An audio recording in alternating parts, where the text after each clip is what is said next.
Let me ask you, obviously you have a partner in your production company, Carvin. How did that come about? When did you guys meet?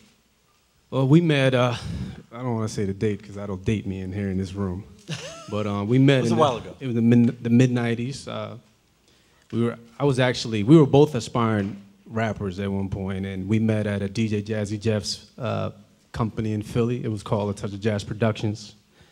And we were part of a rap group called Oval Office, and it didn't materialize, but we struck up a partnership. He's a lyric guy. He's a top-line lyric writer, and I'm a track guy, so we kind of got together and started collaborating, and everything else just clicked from there. Terrific. So Music Soul Child was your first real success?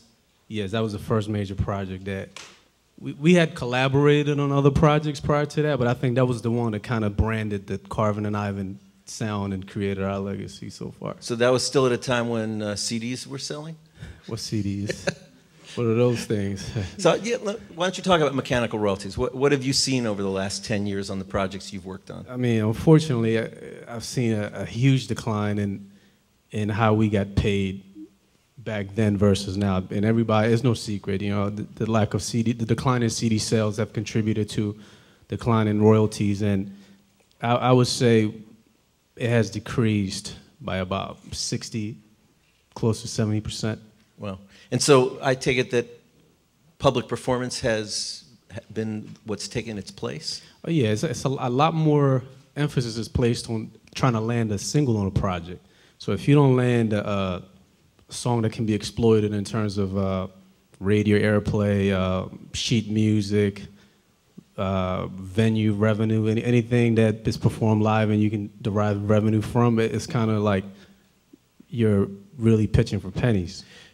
Now, what happens, it used to be you get an album cut or couple, right? And if the single sold the album, you would be sitting there collecting mechanicals whether or not you had a single or not. Now, what's happening, let's say you produce some tracks, they aren't the single, and the single doesn't work.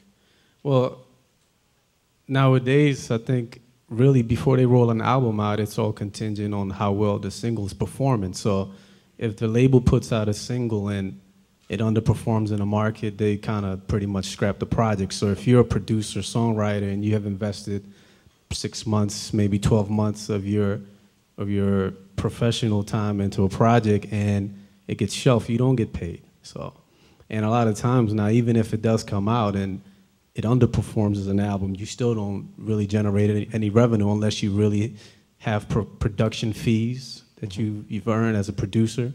If you're a songwriter and you're not getting, you know, sharing in any of the production revenues, it's going to be really hard to really make money if that song is not a single and it doesn't generate sync licensing for TV, film, video games, etc.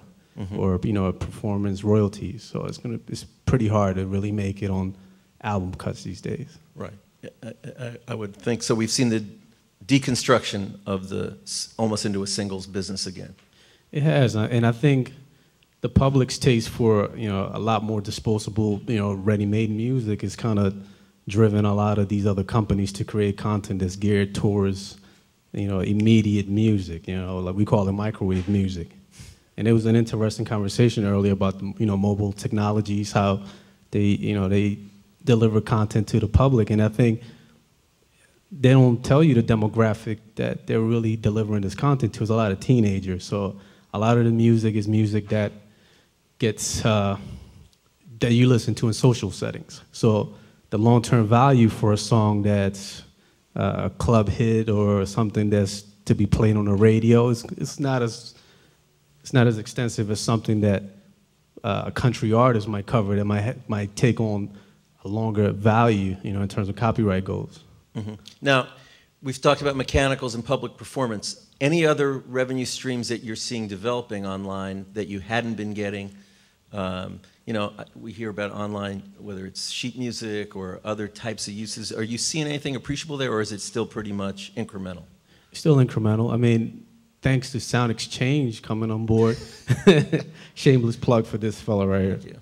But without Sound Exchange, you know, coming into existence, I don't think a lot of us songwriters will be able to tap into the, you know, revenues that were being created from online, you know, streaming and other services. And that was a huge, huge blow for many years. Like, we still didn't know how we were making money from iTunes. 5 years into iTunes being iTunes, so. And same thing with Spotify, you know, I love Spotify. I paid a $10 a month membership. I think it's great that I have access to a lot of music that I've had over the years, but that's something else that I still don't know how it's going to affect me as a songwriter in the long run. Mm-hmm. Another thing that we've seen developing is this creation of camps almost when someone's going to make a record. Can you talk a little bit about that? How does that work? It's a good opportunity to, you know, like writing camps as far as, there was one writing camp last year that I was a part of. That was Def Jam Records put together this they spare no detail, and they spent a lot of money trying to get songs for Rihanna and Justin Bieber. This was in LA sometime in March of 2010. How many writers?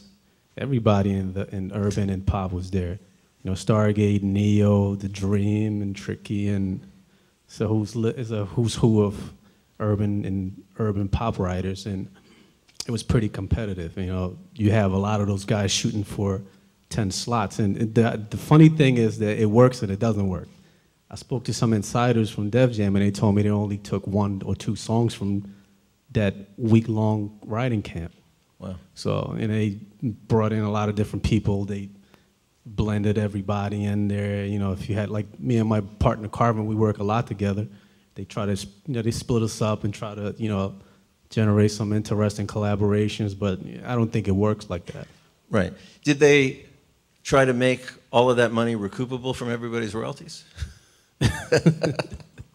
Knowing them, they probably did. But the beauty about that writing camp is that one of the songs that we wrote that they didn't take, we actually placed on Faith Evans, and it became one of her singles last year. It was called Going Already, so I did make money off of that writing camp indirectly, so.